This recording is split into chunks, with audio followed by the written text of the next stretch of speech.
ஆச்சி மசாலா எந்த சமையலும் ருசி தேடும் ரகசியம் 20 ரூபாய். பாதி பேர் 107 பேர்ல எத்தனை பேர் இருப்பான் போயிடுவான்னு தெரியாது. ஆகவே அரசாங்க பணத்தில் அவர்களுக்கெல்லாம் லஞ்சம் கொடுப்பதை போல அரசாங்க பணத்தில் அவர்களுக்கு சம்பளத்தை உயர்த்தி அவர்களுக்கு கார் வாங்கி கொடுக்குறேன்னு சொல்லி உறுப்பினர்களை தக்க வைத்துக் கொள்கிறார். எவ்வளவு ஆணவம்! இடகையில காட்டி ஒருவன் பேசுகிறான் என்றால் ஆணவத்தின் உச்சியிலே இருக்கிறான் என்ற அர்த்தம். சென்னை திருவொற்றியூரில் திமுக சார்பில் நடைபெற்ற பொதுக்கூட்டத்தில் பேசிய அக்கட்சியின் அமைப்பு செயலாளர் RS பாரதி முதலமைச்சர் விஜயையும் அமைச்சர் ரமேஷையும் ஒருமையில் கடுமையாக விமர்சித்து பேசினார். MLA-க்களை தக்க வைக்கவே அரசு பணத்தில் அவர்களுக்கு கார் வழங்குகிறார் விஜய் என RS பாரதி கூறினார். அதை கூட ரொம்ப தெளிவா சொன்னார்.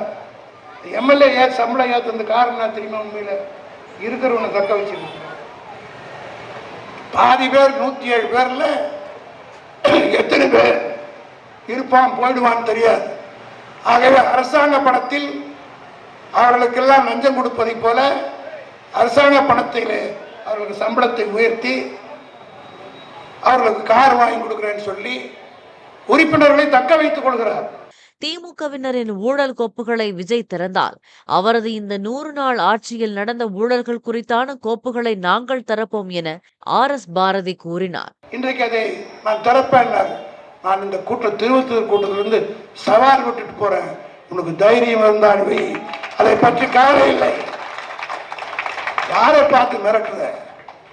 இந்த 100 நாளில் விஜய் ஆட்சியில் என்னென்ன ஊழல் நடைபெற்றிருக்கிறது என்பதை எல்லாம் நாங்கள் சேகரித்துக் கொண்டிருக்கிறோம்.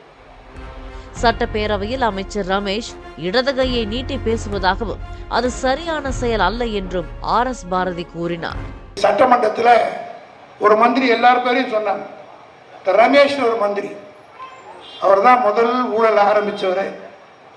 அவருக்கு இன்னும் திமிர் இருந்தா, கொழுப்பு இருந்தா, சட்டசபை நீங்க கூட சுதர்சனம் காட்டுகிற போது அவர் ரைட் ஹேண்ட காமிச்சாங்க.